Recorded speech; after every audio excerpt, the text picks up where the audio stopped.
બરાબર એનું રિવિઝન કર્યું તમે વખત રિવિઝન કર્યું તો રિવિઝન ન કરતા આવડશે કેવી રીતે? ધારો કે જાન્યુઆરી મહિનામાં કે આપણે સમજી લો કે ડિસેમ્બર મહિનામાં પાઠ ચાલે એટલે કોઈ પણ પાઠ ચાલે ને એટલે એનું 15 દિવસમાં રિવિઝન થવું જોઈએ પાછું ફરતું પ્રશ્નો જવાબ લખવાથી આવડી જાય છે સ્વાધ્યાય બુદ્ધિ લખવાથી આવડે છે નહીં આવડે તો પછી આ બધું કે આપણે આજે ફરી આખી લઈએ બરાબર ભણીએ મતલબ કોઈ પણ પાઠ ચાલે એટલે ઓછામાં ઓછું 15 દિવસે ગુજરાતી હોય સમાજ વિદ્યા હોય અંગ્રેજી હોય કે ગણિત હોય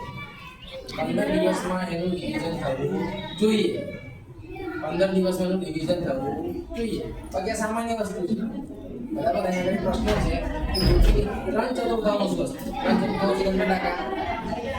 75% થયા ને સોના 4 ભાગ તો 3 ભાગ લેવા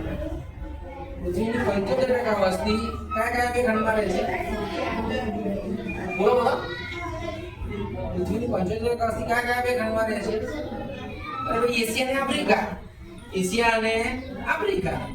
આટલી વસ્તુ આ નોર્મલ વસ્તુ છે આ વસ્તુ નોર્મલ વસ્તુ છે પૃથ્વીની 60% વસ્તી કેટલા દેશોમાં રહે છે હમણાં જ બોલ્યો તો દુનિયાના 10 દેશોમાં પૃથ્વીની 60% વસ્તી વસવાટ કરે છે આ બધું જે ભણી ત્યાં તમે બરાબર રિવિઝન થાય તો જ્યારે બાકી જે વાંચશો એટલે તમને પેન્સિલથી અંડરલાઈન નહીં કરે એનો મતલબ શું પેન્સિલથી અંડરલાઈન નહીં કરે એનો મતલબ ખરો ભાઈ કશો મતલબ બરાબર છે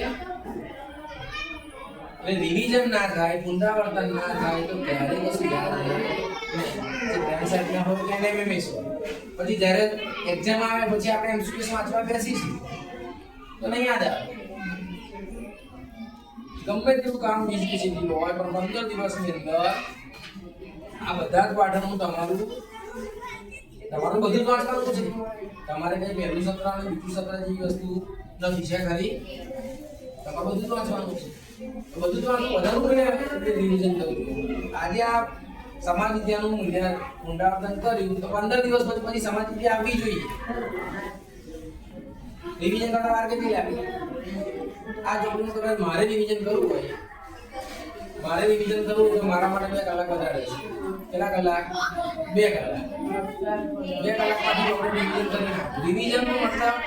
આને આમ આગળ કરવી જોઈએ નજર કીને મારી નજર મારી એટલે ઓટોમેટિક મગજની અંદર સંકેત આવી જાય ખબર પડી જાય